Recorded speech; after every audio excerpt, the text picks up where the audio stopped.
El orfanato del diablo, relatos de pueblos. Amigo Chemo San Juan, esto me pasó en un lugar que se llama El Cerrito, en un pueblo del Estado de México, a una media hora de donde yo vivo. Ahí hay una vieja hacienda que se construyó en 1745 y por razones que no me creerás no se terminó, ya que cuentan los albañiles de esa época, entre ellos mis familiares, que esta hacienda estaba habitada por un demonio de bajo astral que los asustaba y hasta llegó a lastimar en sus oscuras habitaciones a más de uno. Por esa razón quedó abandonada por muchas décadas. Pasando un tiempo terminó siendo un hospital en 1889 y misteriosamente todos los enfermos se morían, ninguno lograba sobrevivir. Era como si algo atrapado en ese lugar les robara la vida y se alimentara de su desgracia. Luego quedó abandonado nuevamente hasta que fue convertido en un tipo de orfanato o casa de niños sin padres, como les decimos en México, huérfanos. Fue eso hasta 1930 y por razones desconocidas hubo una gran masacre cierta noche, terminado con la vida de todos los niños que ahí habitaban. En fin, esta construcción nunca funcionó. Pareciera que ese demonio cegador de vidas habitará esa hacienda y evitará siempre que la vida progresara y hasta siempre era abandonado como la última vez desde los años de 1930, y se dice que en ese lugar había sido de 3 niveles de sótanos, algo jamás visto en una construcción. Cuenta la leyenda que en cierta época alguien con un conjuro o hechizo de despojo logró atrapar a ese demonio y lo dejó cautivo en esos sótanos y ahí permaneció por muchos siglos. Este aterrador demonio en ciertas noches lanzaba alaridos y quejidos que eran escuchados por muchos que jamás imaginaron que abajo de ellos estaba el diablo viviendo. Alguien logró encontrar la puerta al infierno que llevaba a los 3 sótanos y cuenta que ahí vivía o estaba amarrada una criatura demoníaca de aspecto terrorífico, pero que tenía mucho tiempo muerta, pues solo estaba su piel, garras y cuernos, encadenada a una pared. Esta noticia llegó a nuestros oídos por mucho tiempo, pero jamás la creímos cierta, hasta que unos amigos me convencieron de explorar y se nos ocurrió adentrarnos en aquella hacienda abandonada. Lo confieso, desde que llegamos se sentía como el mal recorría tu piel y se adentraba como la sangre de tus venas. Esta maldita casa tiene muchas habitaciones, cada una con un aspecto aterrador. Sientes en todo momento que algo o alguien te está vigilando. Es como si no estuvieras solo en ningún momento. Esa noche, entre más nos adentrábamos, más me estaba muriendo del terror, pero algo dentro de mí me hacía querer encontrar esos extraños 3 sótanos o la famosa puerta al infierno. Tenía el deseo de ver aquel lugar tan horrible desde hacía muchos años, y lo que era una historia resultó ser más aterradora que su realidad. Cuando llegamos a la puerta que te conduce al primer nivel del sótano, notamos que estaba sellada con cadenas muy viejas y gruesas, pero la puerta era de madera muy podrida y uno de mis amigos empezó a patearla hasta lograr desbaratarla prácticamente a la mitad. Faltaba poco para la medianoche cuando entramos a aquel pasillo que se extendía más de 4 metros, muy empinado para abajo. Cada vez era más y más oscuro, y a pesar de ser verano, créeme amigo Chemo San Juan, que no te miento si te dijera que ahí abajo hacía un frío como si estuvieras dentro de un refrigerador. Antes de llegar a otro nivel de escalera había de un gran cuarto y en él muchas cosas abandonadas y viejas, pero nada de valor de aquella época.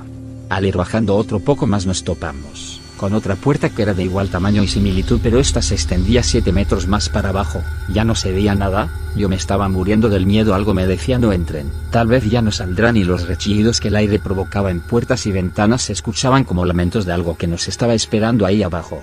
Cuando por fin llegamos al fondo notamos que había un último cuarto, sellado con muchas cadenas y atorado con maderos de afuera hacia adentro. Era como si alguien estuviera atrapando a algo o a alguien, y nuestra curiosidad fue más grande que nuestra ignorancia y quitamos todo. Entramos a ver qué ocultaban allí.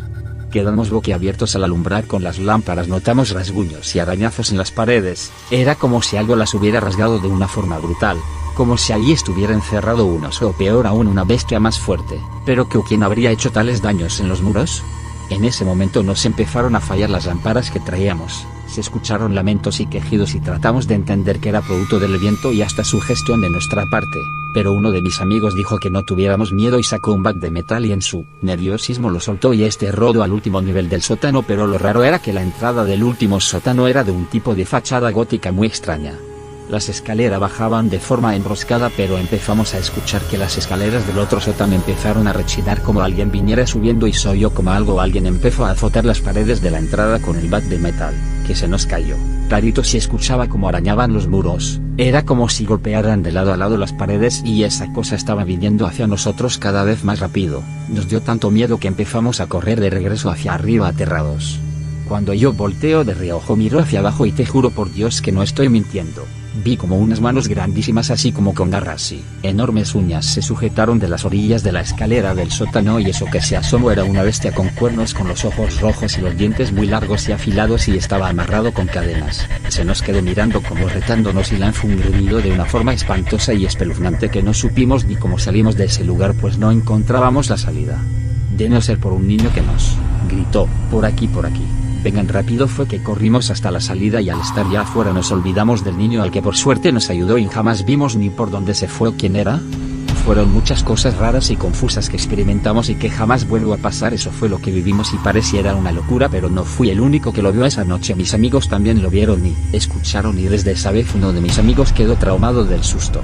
Desde esa noche ya nunca volvimos a ese lugar hasta 2 meses después un familiar mío no creía lo que le conté y fue a ver con otros y lo raro fue que la puerta de la entrada que asegurábamos todos haber derribado estaba intacta con la misma cadena tal y como estaba antes de tirarlo como invitándolos a ingresar. Ya no quisieron arriesgarse. Eso nos llenó de miedo y jamás volvimos a aquel lugar que aún sigue abandonado hasta el día de hoy.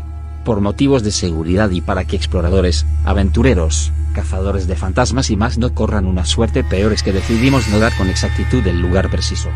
Chemo San Juan, en ese lugar hay muchas apariciones de niños y mujeres descarnadas y se llama Hacienda Los Dos Ejidos. No comprendo cómo pudimos poner en riesgo nuestra vida y hacer esa idiotez. El valor de meternos a ese lugar o la estupidez y curiosidad fue factor, pero no sé qué hubiera pasado si aquella criatura nos hubiera alcanzado.